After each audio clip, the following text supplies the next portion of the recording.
Planning for Storytime, Childcare Resources Weekly Tidbit. The importance of reading with children. Language is perhaps the greatest resource that we can share with babies and young children.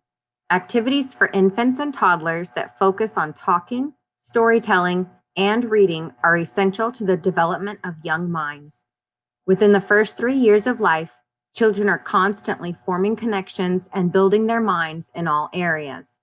Being read aloud to helps jumpstart this developmental process. The ability to use spoken language to establish the cognitive, social, emotional, and even physical development of a child is an important skill for teachers to have. As you read, children are learning how to hold a book, where the text is, and how the print flows from left to right and from top to bottom, if you're following along with your finger, and which ways the pages turn. As the WH questions, such as why did she eat an apple, or who is he looking for, incorporate vocabulary using definitions.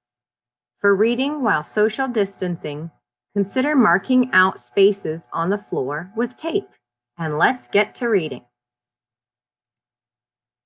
Storytime takes planning. The planning of a story is more than just reading a book, although that is very important. By alternating reading and activities, you draw the audience in. Also, think about the length of the book and the story time when planning this.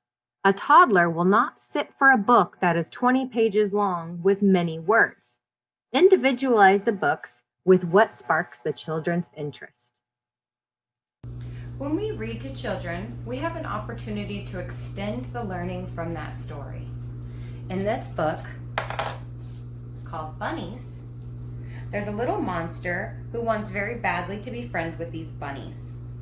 He often scares the bunnies because he's a little loud and excited. The bunnies hide from him behind trees, but they're also very curious and they want to be his friend. So one thing I did was I drew up some little bunnies and laminated them.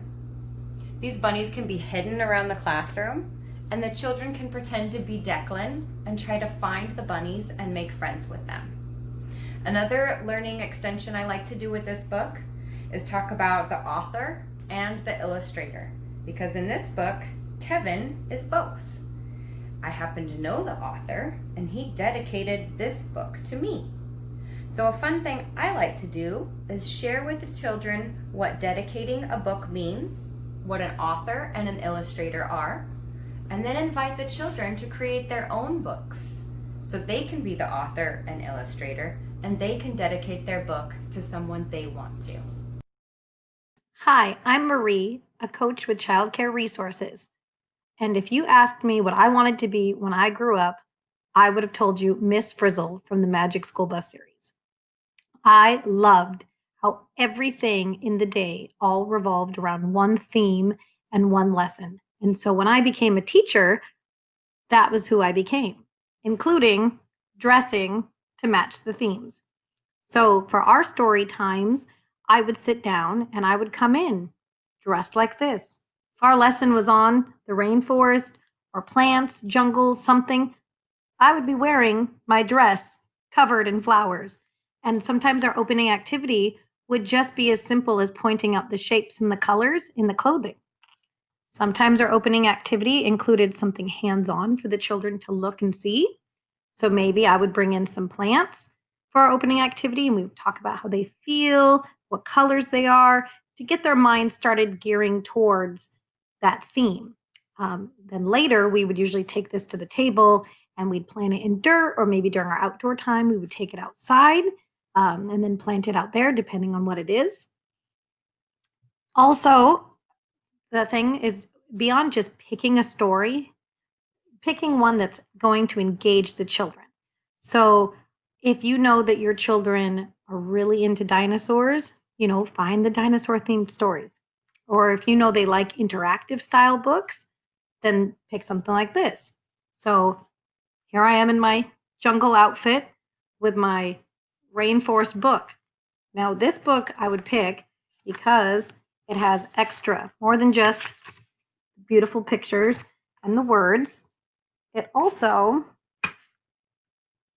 you get to incorporate science. So we take our flashlight and we hold it behind the page, and mysterious creatures pop up. So it gives us a lot of open-ended questions. You know, who is it that lives in the forest? Who is it that lives behind this flower? We also get to use science and use the light to go behind it. So sometimes the stories were the movement activities at the same time. Other times, if it was just a book that I knew could get them moving by turning the pages, maybe we're using this book, pop-up book. So sometimes your story time doesn't have to be a book and a movement activity. Sometimes you can incorporate those as well. But if you don't, if you just have a story for them, the movement activity could be a song or something, because as we know, children aren't meant to sit and just be still for 15 to 20 minutes. That's just not developmentally where they're at. So to go with our theme of plants or the jungle or the rainforest, we would sing a song, and usually songs with actions. So then they're not staying in that seated position. So I'm going to teach you a plant song just because that's the theme I chose. So we'd start small, hunched in a ball, and we'd say, once I was a seed, seed, seed. Once I was a seed, small, small, small. So we're crunched up in our little ball shaped like a seed. Then we say, now I'm getting bigger, bigger, bigger. Now I'm getting bigger, tall, tall, tall. And as you're singing that, you're going to go from your little ball to standing and stretching your arms out, making those big leaves and the petals, maybe, whatever. It's your plant, it's your flower, and you can encourage that individualization with the children. So now we've talked about it, we've read books about it. You can even bring in photos or, magazines with real pictures, and we can talk about things like that. But that's what a good story time would include. Some kind of opening activity, the story that's chosen, something to get them moving, and something to keep that theme alive.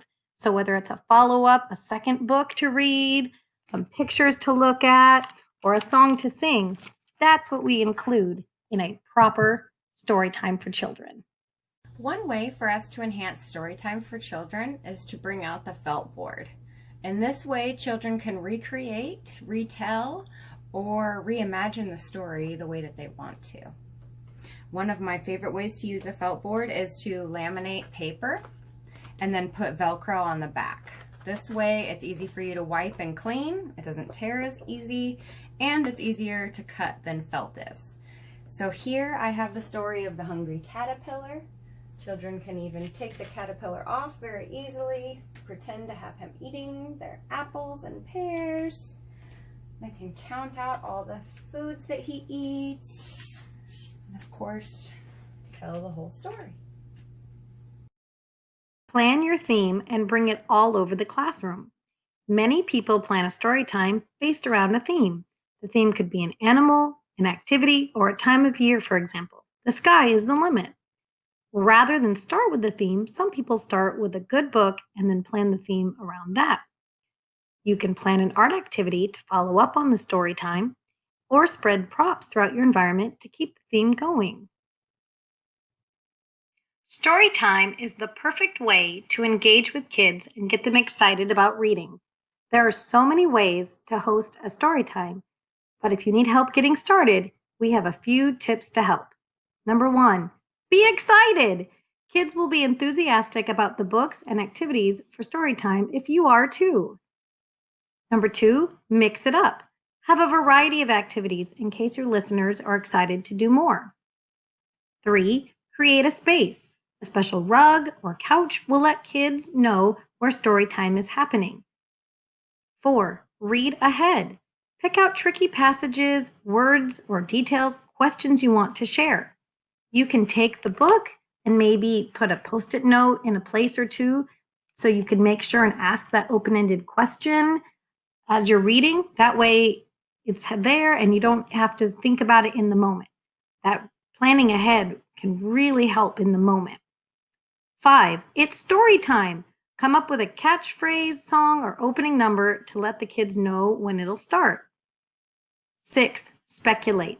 Ask kids what they think the story is about based on the title, cover.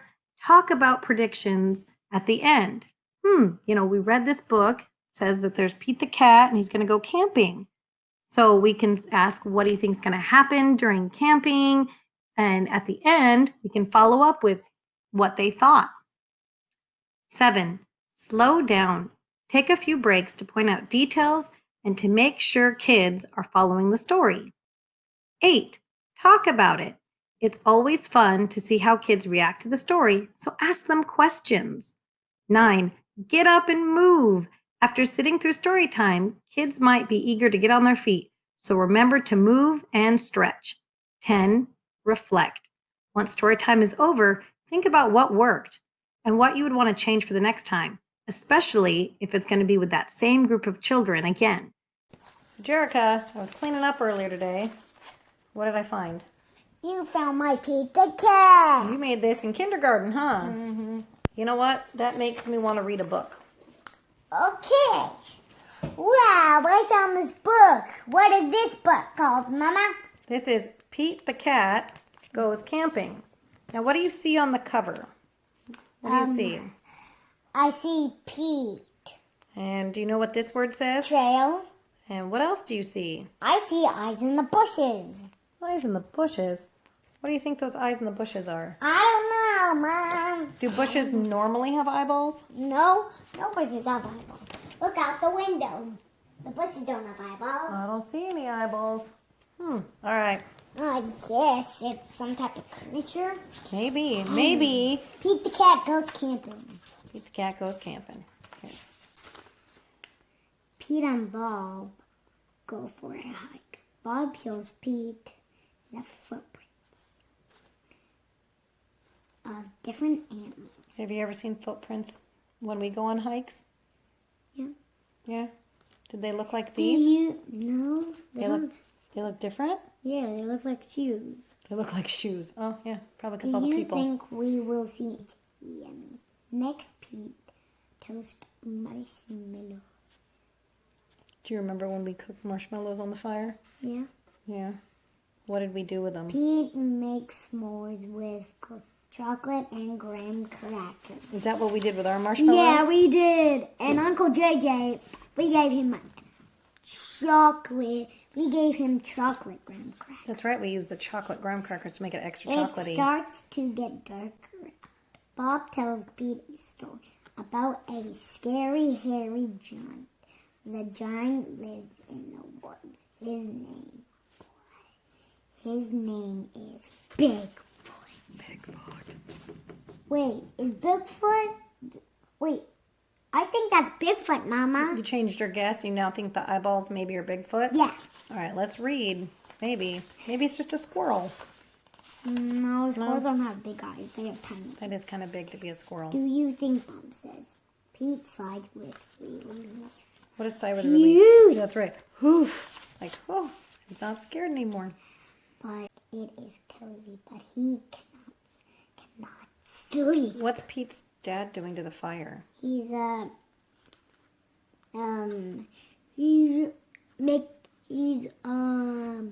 watering the fire. Why would you want to put water on a fire at nighttime? Because it's time to go to bed. Here, you want to see it, guys? This is owl. That's what he thinks he's hearing. He's just like we're guessing what those eyeballs are. He's guessing what the sounds are. Mm-hmm. It's gone. Guys, look at the table. The s'mores is gone, but hey, what's that note on the table? What is that note on the table? I don't know. Let's check it out. Let's check it out.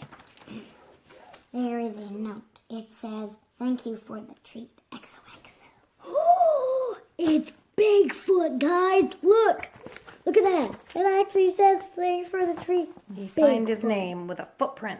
And Pete knows Bigfoot is not scary just because he looks different. That's true. Just because Bigfoot's different doesn't mean he's scary. Does not mean he's scary. Look what I noticed. A long one. What is that right there in the bush? Oh, next to Pete's family. What do we see? Eyeballs. Guys, look at that. What do you think that is? I think that's Bigfoot.